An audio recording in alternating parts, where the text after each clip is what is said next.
Hello दोस्तों, अपन आज फिर एक नया चैप्टर लेकर हाजिर हैं। आप उसको पढ़िए और देखिए। पहला चैप्टर का नाम है ड्रग इंटरेक्शन। ड्रग इंटरेक्शंस का मतलब what is mean of drug interaction means two or more medicines are administered concurrently, then they hindered each other pharmacological action। एक दूसरे के फार्माकोलॉजिकल एक्शन को चेंज करना मींस इसी को अपन क्या बोलते हैं, ड्रग इंटरेक्शन बोलते हैं। अब बात आती है कि वो ड्रग इंटरेक्शन है, वो उसमें ड्रग किसको क्या बोलेंगे।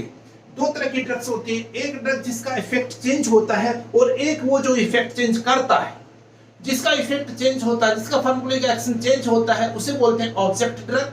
और जो उसके एक्शन को चेंज करता है, जो आपका उसके लिए रेस्पॉन्सिबल है, उस ड्रग को बोला जाता है प्रेसिपिटेंट ड्रग।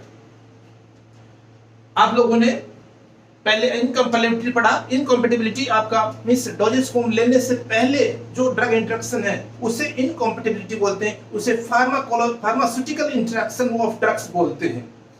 अब आपका है कि इसमें सबसे पहले है कि रीजंस क्या क्या है, कि रीजन क्या है ड्रग इंटरेक्शन होने के। इसमें 5 कैटेगरीज अपन ने बनाई है। सबसे पहला है मल्टी ड्रग थेरेपी और मल्टी प्रेस्क्राइबर्स। इसका मतलब क्या है कि अपन जैसे कोई आजकल ये ट्रेंड है मेडिसिन लेने का, मींस ज्यादा शौक होता है। एक से ज्यादा मेडिसिन, बहुत सारी मेडिसिन अपन साथ में लेते हैं और उनमें से कोई ना कोई मेडिसिन ऐसी होती है जो आपका एक दूसरे के एक्शन को अफेक्ट करता है। दूसरा और इसमें फैक्टर है कि जैसे एक डॉक्टर के पास गए, उससे इफेक्ट नहीं आया, इंतजार नहीं किया, 3-4 दिन दवाई नहीं ली और 2 दिन दवाई, 1 दिन दवाई ली और एक्शन नहीं हुआ, इफेक्ट नहीं हुआ, तो अपन दौड़ के दूसरे डॉक्टर के पास पहुंच जाते।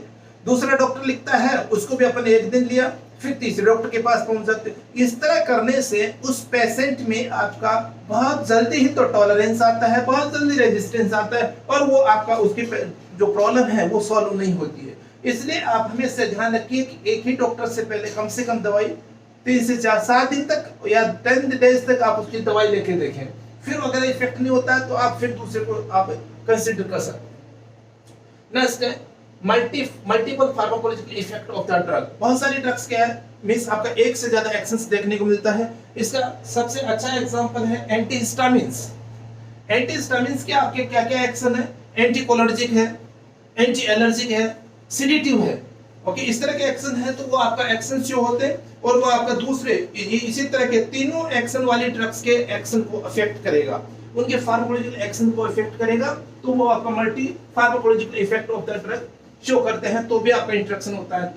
नेक्स्ट है आपका मल्टीपल डिसीज। बहुत सारे पेशेंट्स में, बहुत सारे पेशेंट डायबिटिक भी है, हाइपरटेंसिव भी, और अदर आपका मींस हार्ट डिजीज भी है, तो उस कंडीशन में आपका अपन drug therapy, multiple drug therapy देनी पड़ेगी और उसमें इंटरेक्शन आपको देखने को मिलता है।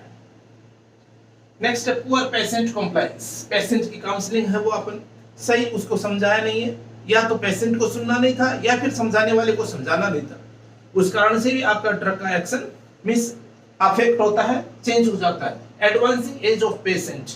पहले आपके कंबाइंड फैमिलीज होती थी, कोई ना कोई आपका मिस बूढ़े आदमी के साथ में दवाई लेने के लिए, दादाजी के साथ में दवाई लेने के लिए कोई ना कोई आपका साथ में जाता था। आजकल कंबाइंड फैमिली है नहीं, बच्चे फॉरेन में हैं या फिर कहीं सर्विस कर रहे हैं, दोनों आपके मिस बुढ़े और बुढ़िया दोनों हैं और उसके कारण से उनको अकेले को दवाई लेने जाना पड़ता है। वो कई टेंशन से होती है और वो भूल जाते हैं घर आते आते दवाई किस तरह लेना, किसके साथ लेना, कितनी लेनी है, और उसका आपका ड्रग इंटरेक्शन देखने को मिलता है।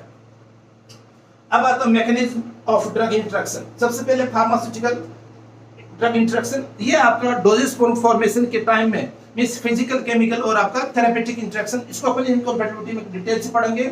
उसे अपन फार्मास्यूटिकल इनकम्पेटिबिलिटी या फिर फार्मास्यूटिकल इंटरेक्शन या इनकम्पेटिबिलिटी इंटरेक्शन बोलते हैं। नेक्स्ट है फार्माकोकाइनेटिक्स। फार्माकोकाइनेटिक इंटरेक्शन में आप देखिए, इसमें अपन 4 पढ़ते हैं, एब्जॉर्प्शन, डिस्ट्रीब्यूशन, मेटाबॉलिज्म और एक्सक्रिएशन। एब्जॉर्प्शन इंटरेक्शन में आप देखिए कि आपका एब्जॉर्प्शन मे बी फास्ट और स्लो, मोर और लेस। फास्ट या स्लो हो सकता है, कम और ज्यादा हो सकता है। और इसके 5-6 फैक्टर्स अपन देखते हैं। सबसे पहला है कॉम्प्लेक्सेशन और एडजॉर्प्शन। इसमें टेट्रासाइक्लिन आपका सबसे मेन एग्जांपल है। फिर अल्ट्रेशन, जीआईटी पीएच।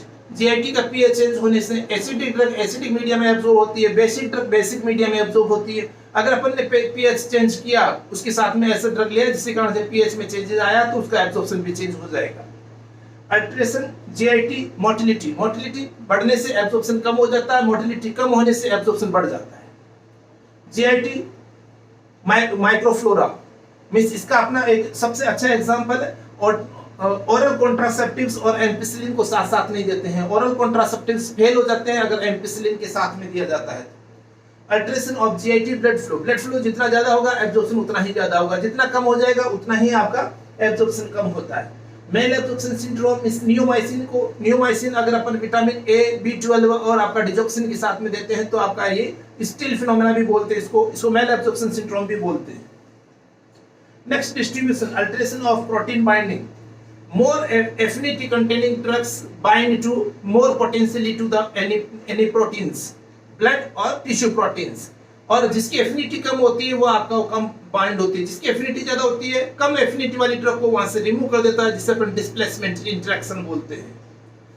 मेटाबॉलिज्म में आपका एंजाइम इंडक्शन और इनहिबिशन ये अपन पढ़ चुके हैं। एंजाइम अगर इंडक्शन हो रहा है तो मेटाबॉलिज्म बढ़ा देगा, उसकी बायोएबिलिटी कम कर देता है, और अगर आपका एंजाइम इनहिबिशन है तो उसकी आपकी बायोएबिलिटी बढ़ा देता है, उसके means free drug concentration, un-ionised free drug concentration plasma में बढ़ जाता है। नेक्स्ट है आपका एक्सक्रिएशन। एक्सक्रिएशन में 3 तरह के इंटरेक्शंस आपको देखने को मिलता है। सबसे मेन है वो आपका है active secretion. Active secretion special channels के द्वारा होता है, जिसे अपन पढ़ चुके हैं ओसीटी और ओएसीटी या ओसीटी। तो इसमें अपन देखते हैं कि ऑर्गेनिक एनायनिक चैनल्स या ट्रांसपोर्टर्स। तो इसमें आपका अगर 2 ड्रग आपके सेम चैनल से एक्टिव सिक्रेशन हो रहा है या एक्सक्रीट हो रही है तो वो आपका एक दूसरे से आपका कंपटीशन करता है और एक्सक्रीशन आपका कम या ज्यादा होता है। यूरिन पीएच, अब हमको पता है, अपन ने पढ़ा ऐसा कि आपका यूरिन का पीएच चेंज होने से आपका ड्रग का एक्सक्रीशन भी आपके अमाउंट भी कम या ज्यादा हो जाती है। अगर बेसिक ड्रग है तो यूरिन का पीएच एसिडिक, और अगर आपका एसिडिक पीएच है, ड्रग का एसिडिक पीएच है तो यूरिन को बेसिक किया जाता है। ये अपन मेनली आपका टॉक्सिन्स के एक्सक्रीशन या रिमूवल के लिए ऐसा करते हैं। Next blood flow, renal blood flow जितना ज्यादा होता है उतना एक्सक्रीशन ज्यादा होता है, जितना कम ब्लड फ्लो होगा एक्सक्रीशन उतना ही कम होगा, because supply of that drug is less और मोर। नेक्स्ट आपका फार्माकोडायनेमिक इंटरेक्शन, इसमें डायरेक्ट इंटरेक्शन और इनडायरेक्ट इंटरेक्शन। डायरेक्ट इंटरेक्शन को 3 पार्ट्स में डिवाइड किया जाता है। एंटागोनिस्ट में drugs are work like opposite to each other, एक दूसरे के अपोजिट काम करती है और उनका एक्शन हमेशा ही कम होता है। फिर है एडिशन समेशन, इसमें आपका एक दूसरे के एक्शन को प्लस कर दिया जाता है, वो आपका इफेक्ट होता है, तो उसे अपन एडिशन या समेशन कहते हैं। सिनर्जिज्म और पोटेंशिएशन, एक दूसरे के एक्शन को मिस बढ़ाना, उसे अपन पोटेंशिएशन या सिनर्जिज्म बोलते हैं।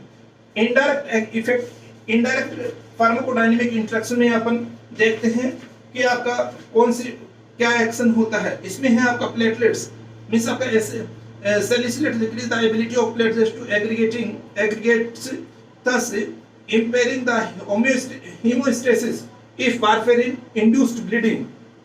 वारफेरिन के कारण से अगर ब्लीडिंग है तो अपन देखते हैं कि प्लेटलेट एग्रीगेशन एस्पिरिन की प्रेजेंस में आपका कम हो जाता है। ये आपका छोटा सा चैप्टर था, इसमें अगर आपको कोई प्रॉब्लम हो तो आप कमेंट्स में पूछिए, और आप इस वीडियो को ज्यादा से ज्यादा शेयर करिए, लाइक करिए और सब्सक्राइब करिए, अपने स्टूडेंट्स और फ्रेंड्स को आप बताइए और इस वीडियो को आप लाइक करिए। आपको अगर कोई चैप्टर आपको पढ़ना है पहले, अपन वैसे सभी चैप्टर्स पढ़ेंगे, लेकिन फिर भी अगर आपको कोई चैप्टर पहले पढ़ना है तो आप कमेंट्स में लिख के भेज सकते हैं कि सर पहले ये चैप्टर आप करवाइए। Okay, thank you.